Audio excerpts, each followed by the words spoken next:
Republican presidential candidate Ted Cruz poised to pick up more delegates in Colorado this weekend as the battle for the GOP nomination continues to heat up. With me now is Ted Cruz campaign communications director Alice Stewart. Good evening, Alice. Hi, Judge. Great to be here. Thank you. Thank you for being here. Now, your candidate had a good week this week. Why do you think that is? Well, it's been a phenomenal couple of weeks, actually. We were in Colorado earlier, and the crowd at the convention was fiery and very enthusiastic because they appreciated his message of limited government and fiscal responsibility. They appreciate the fact that Ted has stood up to Washington fighting Obamacare and big government spending and gun control. And this is what we're seeing. But that message has been out there. What do you say to people, Alice, who say it's that you've got the smarter ground operation? We do have a tremendous ground operation, and that's why we're seeing a tremendous wins, as we say, in Colorado today, recently in Wisconsin, as well as North Dakota and Utah. We've got a great ground operation and organization, but we also have a great candidate with a message that people are connecting to. And he's a great retail politician. He works really hard out there on the campaign trail. And what we're seeing as the field has narrowed and has winnowed down to virtually two candidates, but there are three in the race, more people are coming to Ted Cruz. We've seen 5 of his competitors who have come to our campaign because they realize Ted is someone that can galvanize and coalesce the Republican Party and really take on Donald Trump and also Hillary Clinton come November. You know, I talked about in my open the fact that Reince Priebus, wouldn't come out and say, the RNC chairman wouldn't come out and say, that the nominee is going to be Trump or Cruz, the top 2 vote getters, but it'll be someone who's running. Did that kind of irk you guys? I mean, did you say to yourselves, given that they can change the rules the week before the convention, are you worried?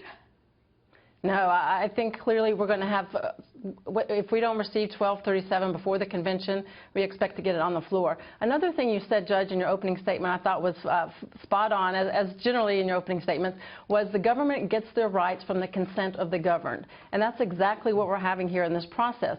To win the GOP nomination, you have to get majority plus 1. And whether you get that out on the campaign trail prior to the convention, the 1237, you take it to the convention floor. And what we've been doing is working hard to get the majority of delegates in each state. And that's what's critical here is winning states is fantastic, but in these states where if you can't win the state outright, continue to rack up delegates. And that's what we've been doing. And it's by working with the people on the ground and talking with these delegates and having relationships with them, and that's part of the process. It's whoever gets the majority plus 1 will be the nominee. You can't just get the ball down to the red zone and be given the touchdown. You have to get majority plus 1, and that's what we're going to see. And in terms of the rules and what will happen on the convention floor, the number 1 rule is majority plus 1. Right. Okay, but you realize that even according to the numbers, you still have to win something like 80% of the primaries and caucuses to get to 1237. You think you can do that? That's possible. Anything is possible. But here's the thing. We have the momentum behind us. We have, as we said, the last 4 contests we've won. We had a phenomenal day today in Colorado. This comes on the heels of 4 victories. Not to mention our fundraising is through the roof. We announced yesterday raising $12.5 million in the month of March, which is the highest we've had since the start of this campaign, and that shows momentum. And also shows with an average contribution of $50, great grassroots organization.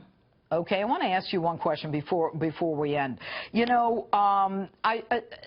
you at times worry that maybe your candidate is being used? Because the longer that Ted Cruz is in the race, the better chance there is to prevent Donald Trump, the lead vote getter at this point, from getting to 1237 and then requiring the brokered convention, and then they go to Kasich or, as Karl Rove says, a fresh face. Are you worried about your candidate being used?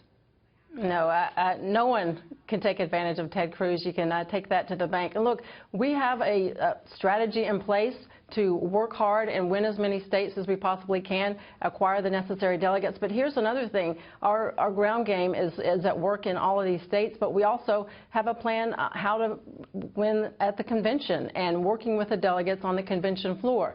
And people, what we saw today in Colorado, these people want someone who has been a part of the Republican Party and fought against Washington establishment and will work with them to continue to do away with business as usual. I want to ask you, Alice, look, I want to ask you a question.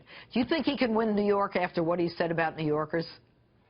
Well, I hope it's Donald's home state. It's expected for Donald to win New York. But at the same time, the delegates are awarded proportionally. There are some conservative districts in New York where we do expect to pick up delegates. Sure, we can win some delegates there. All right. Alice Stewart, thanks so much for being with us tonight. Thank you, Judge. Have a great night.